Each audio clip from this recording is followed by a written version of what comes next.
Hello everybody, welcome back to my channel. My name is Roxanne. If it's your first time here, then welcome. Today I want to talk to you guys about the books that I read in the month of March. I read a total of 14 books, which I'm very excited about. My year continues to be pretty successful. The way that they break down is I read 9 in so some of these may overlap because I may have read them both in physical and audio, but I read 9 in physical, either fully or to some capacity, 7 via audio, and 4 ebooks. I read some that I'm going to go through pretty quickly. Giant Days Volume 11, which I've been reading. I've been going through the last few months, so you guys have heard me talk. You've all heard me talk about that. I read Fence Volume 3, which is the 3rd volume in a fencing graphic novel. It's one of my favorite graphic novel series. It's queer and sassy and I love it. It's I would say like new adult-ish as for the age range. And I read Attack on Titan Volume 3, which I believe I read Volumes 1 and 2 in the recent months as well, so you've heard me talk about that as well. And then I read a picture book called Penguin Problems, which was great and really sweet. Oh, it's actually over there, but I'll put a picture here. And it's just about a little sourpuss of a penguin. It's very sweet. So then let's get into the sort of core of what I read. The first that I actually did finish was Know My Name by Chanel Miller.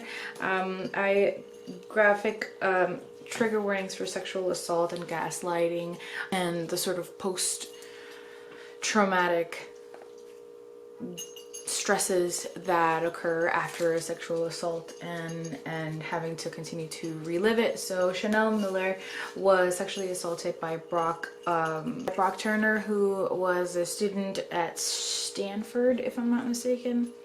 Yeah, at Stanford.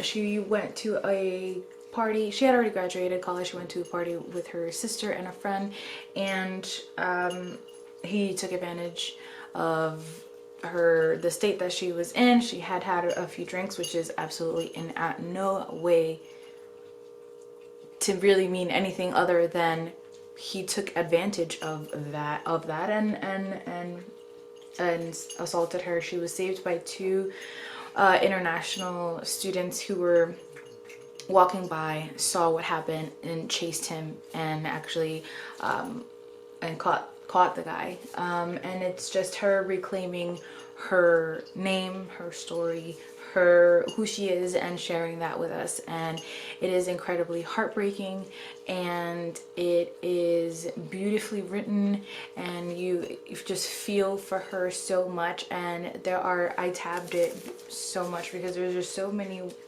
times in which she would say things that I needed to tab. I highly recommend it for sure, but be in the right mindset for it. I'm not sure exactly what healing is or looks like, what form it comes in, what it should feel like. I do know that when I was 4, I could not lift a gallon of milk, could not believe how heavy it was, that white sloshing boulder. I'd pull up a wooden chair to stand over the counter, pouring the milk with 2 shaking arms, wetting the cereal, spilling. Looking back, I don't remember the day I lifted it with ease. All I know is that now I do it without thinking, can do it one-handed, on the phone, in a rush. I believe the same rules apply, that one day I'll be able to tell the story without it shaking my foundation. Each time will not require an entire production, a spilling, a sweating forehead, a mess to clean up, sopping paper towels. It will just be a part of my life, every day lighter to lift. I read A Curious Beginning, a Veronica Speedwell mystery by Deanna Raybourn, and this is a historical mystery, and it is set in the late 19th century in London. And our main character, Veronica, has lost the last caretaker of hers. She was living with her aunts, and they have now both passed, and now she is sort of free to do with her life what she wants to do. She is very sassy and outgoing and very smart and witty, and basically doesn't really care what other people think about her. She has the ability, the means and the sort of privilege in which she can lead this type of lifestyle, despite the fact that during the time it would have been difficult for others to be able to do the same. She begins to be followed by some individuals who are trying to cause her harm. A man helps her, and the story sort of goes on from there. The man that helps her ends up dead, and she and a friend are the sort of main focus of the investigation. And so it goes on from there. There are a lot of secrets involved, and it was a really fun read is the way that I can really describe it. One thing that I didn't like was a derogatory term used for the Romani people.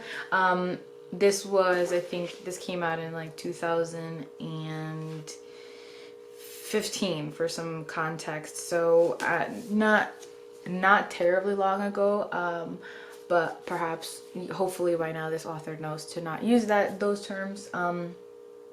But yeah, this was overall fun. I enjoyed it. I might continue on with the series. I probably wouldn't buy them new. I might buy them secondhand, but yeah. And like, we had the beginnings of a cute little romance that I hope will continue, because it was one of these where they just are very snarky towards each other, and I really enjoy that. I read 2 Elizabeth George books for the Detective Linley series, and so these are not in order. These are not even books 1 and 2. This one was being sold at the Barnes that I worked at, and I really liked the cover, and I picked it up. And then this one, I picked it up thinking it was cool, but also thinking that maybe I would have just read this one. But I fell in love with it, and now I'm regretting having bought this one, because obviously it doesn't match. And if you've seen my recent video where I talk about the things that I hate in books, mismatched covers is definitely one of them. But regardless, I am going to continue on with the series. I'm going to collect all of these and read all of them, because I fell in love with the way that Elizabeth George writes mysteries. So Careless in Red is the first in the whole series, the sort of earlier one of the 2, not the first in the series. And our detective Linley is walking through, he's just going on a walk. He's trying to, sorry, I know, wants to play in a box now. He's on this long sort of journey that he's going through, all walking as his way of coping with a serious recent loss. And during that walk, he comes across a body. And despite the fact that he is trying to sort of retire and not do any of the detecting, he is pulled into it, and the story sort of goes on from there. This young man fell. This young man has died. It seems like he was cliff climbing, and sort of there's a lot of questions about whether it was suicide or not. Why was he doing that? And a lot of secrets to do with his life and his family's life. And I loved it. I love how chunky these are. You can really sink your teeth into them. I love the way that she writes about I love the way that she writes the mystery. I love all of the characters. I love how they all connect with each other. I love how we are not really just honing in on this on the mystery itself. We get a lot of the lives of these characters, which I feel like it makes me become more involved, and it brings together this more cohesive way of seeing how an investigation takes place, because a lot of mysteries are quick, a lot of mysteries are just focused on the sort of main suspects. She broadens the lens, and I really appreciated that. if you are a person who loves plot or fast-paced books, I wouldn't particularly recommend these, because these are ones that she wants you to take your time with, and you really can take your time with these. I sped through them because I was loving them so much, and because I'm the type of reader that loves atmosphere and characters and sort of secrets and really getting to know who these people are. And so I loved these. But if you are the type of person who enjoys a more quick, fast-paced plot driven novel, then maybe these wouldn't particularly be for you. They are darker, atmospheric reads, and yeah, I love them. The punishment that she deserves is about this religious individual was brought into a very small town's police station and commits suicide, supposedly. And he is the son of someone who is very well off and has connections, and so the father is convinced that he didn't commit suicide and asks for an investigation. Investigation is done, and they find that everything was handy dandy. I mean, it was fine, like there was no real questions about it being a suicide, but obviously there are some unanswered questions because our detectives are brought in to investigate the investigation that occurred. And so we kind of go from there, and again, lots of secrets, lots of characters, lots of atmosphere, lots of connecting the dots, and things seeming to be one way but being the other, and really being gripped by the story.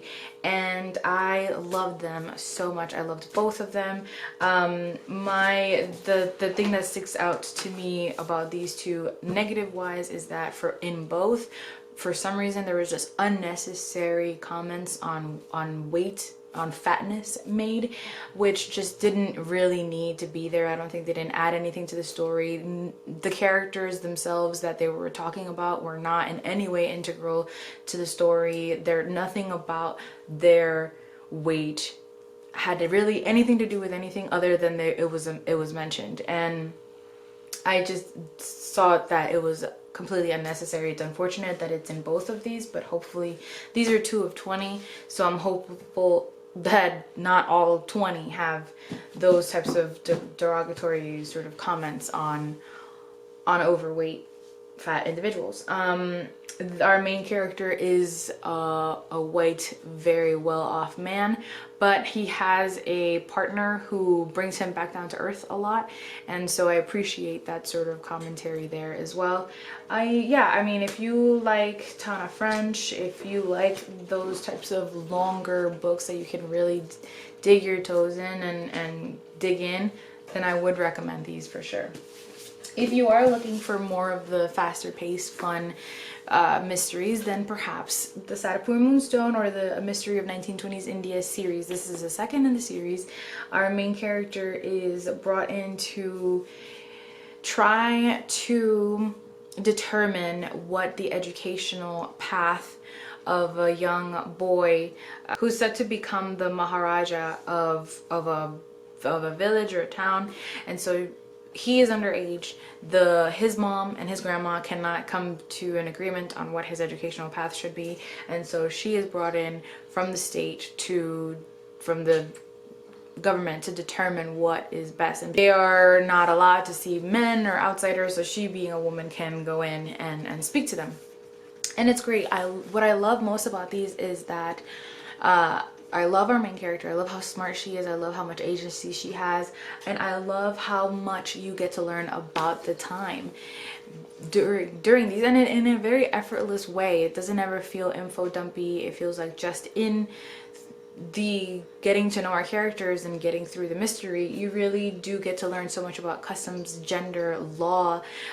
She has a very particular, more modern way of thinking than was common at the time, and so it serves as a contrast to what everybody else thinks, and so through that you really get to learn more, and I just love it. I wish that we got more of her best friend, who is a queer character.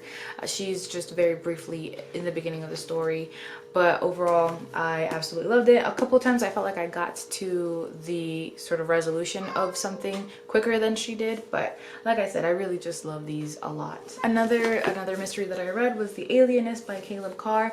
Now this is a really dark book.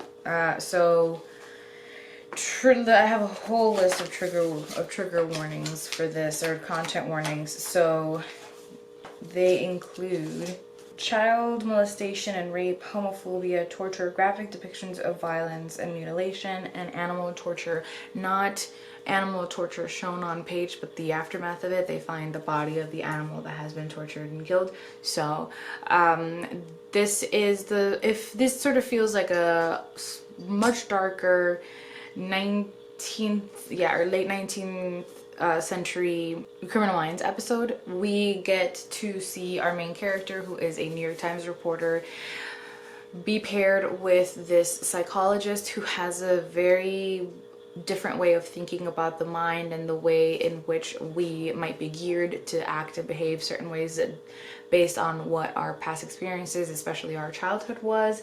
And they are brought in to investigate these what is now known to be the third killing of a child, who the way that they survived was through child prostitution. At the time, it was legal in New York City, and our story sort of takes off from there. So keep all of that in mind. Is a very dark crime that is depicted in this, and that is very jarring to read. It took me a little bit longer than any of my other mysteries to get into. Yeah, I mean, I enjoyed more the sort of psychological analyses that were being done, and the ways in which they were trying to find out who was killing these children and why, and all of that sort of Criminal Minds aspect of it. But I mean, the fact that the crime itself was just so abhorrent that it was difficult for me to not have it constantly in the forefront, and that pulled me away from the story. Galileo, mira, ya por favor. Overall, I was curious enough about who did it and the ways in which they were trying to figure out who did it to continue to read it. But there were a couple times towards the beginning where I was like, do I really want to continue to read this? Overall, I think I gave it like a 3.5, 3.75. The psychological aspect is what made it the most, I guess, enjoyable for me, but I didn't really connect with the characters all that much, and the crimes itself just continue, like, I think it just affected me more than. I might check out the TV series. I'm not sure. I am curious to see if any changes were made, and if you like books that are like put into actual history, so not just historical fiction that is removed from the history itself, but like you have actual historical figures who are sort of fictionalized in your books, then you might enjoy that part of that as well. I read The Book Wanderers, the Pages in Code, The Book Wanderers, which is the first in this series. It is about our young main character Matilda, or Tilly, who is able to book wander, or go into stories and talk to characters. And she is curious about what happened to her mother, who she doesn't really know much about, but as she's beginning to surprisingly learn that she can have this ability of book wandering, the thought of her mother and who she was and where she might be and is she still alive and all of that begins to kind of eat more at her, to the point where it sort of becomes a mystery itself, as well as she's trying to figure out what happened to her mother. And it's a cute story. It's not very memorable to me. Like, I already forgot some of the more minute details of the story. It's cute and I would recommend it to kids. like a 3-star read for me. I read another middle grade that was books about, actually I read 2 more middle grades that are like books about books. One is the Schomburg, The Man Who Built a Library, by Carol Boston Weatherford, and the illustrator is Eric Velasquez, and this is what it looks like. And this is about Arturo, or later known as Arthur Schomburg, who was a black Puerto Rican man who was incredibly curious about the historical figures in history, about individuals who looked like him, and began to collect information about those people and created a library. And that is, his collection is now managed and owned by the New York Public Library System, and there is a Schomburg Collection, and I think it's technically called, let's see, it's a Schomburg Center for Research in Black Culture, and it's on Malcolm X Boulevard here down in the city. And yeah, I thought it was okay. It had a lot more, I was expecting it to be more about him, and what they did was they sort of combined the story with like individuals that he was getting information and books on, and it becoming a sort of listing of individuals and historical figures that he was interested in, and how that's the way that he eventually collected the library. But I would have liked it to be more about his particular actual work in collecting the library, and how the center came to be, and all of that, and more about his youth and all of that. And I don't know if there's just not that much information on it, but I felt like the focus of the story was not as much on him as the sort of works that he was curious about himself. So then I also read A Kind of Paradise by Amy Rebecca Tan, and this is a middle grade about our main character Jamie Bunn, who made a mistake at school, and the punishment for it is that she has to do volunteer hours during the summer at a local library. And it's just her time in the library, and her getting to know all of the patrons, and getting to know the way that the library works, and the ways in which libraries help communities. And it was absolutely lovely. If you love books about books, I would highly recommend it. If you love middle grade, I would recommend it. If you are a librarian, I would recommend it. It would just felt so sweet and so loving, and I loved how we get to see our main character gain agency and gain confidence, and learn to love the library, and talk to the patrons, and fight for the library to remain. And I just absolutely loved it. I've been doing my internship at a library myself this semester, and it just felt so warm and welcoming, and like how I feel when I'm in the library. Then I read They Called Us Enemy by George Takei, who is co-written by Justin Eisinger. I believe in my book haul I said Takai, which is what I had heard it pronounced as, but in a video and in the book itself, actually, he says that it rhymes with okay. So I know, literally always needs to use the bathroom when I'm filming. Oh my goodness. I checked this one out from the library that I've been doing my internship at, and this was great.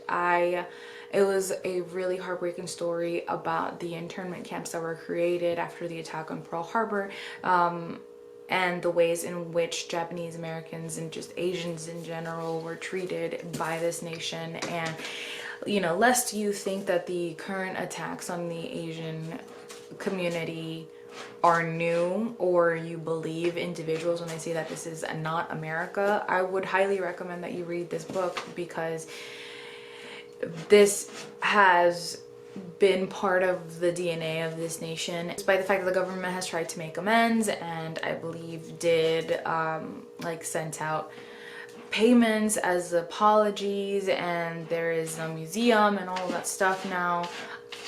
Obviously, as a nation, we have to do so much better and so much more. So I thought that was an amazing read. It was very heartbreaking. I will leave information down below where you can read more information, where you can donate if you want, where you can learn more about what's going on, other creators that you can follow, everything like that. I will leave down below just some resources for you. So those are the books.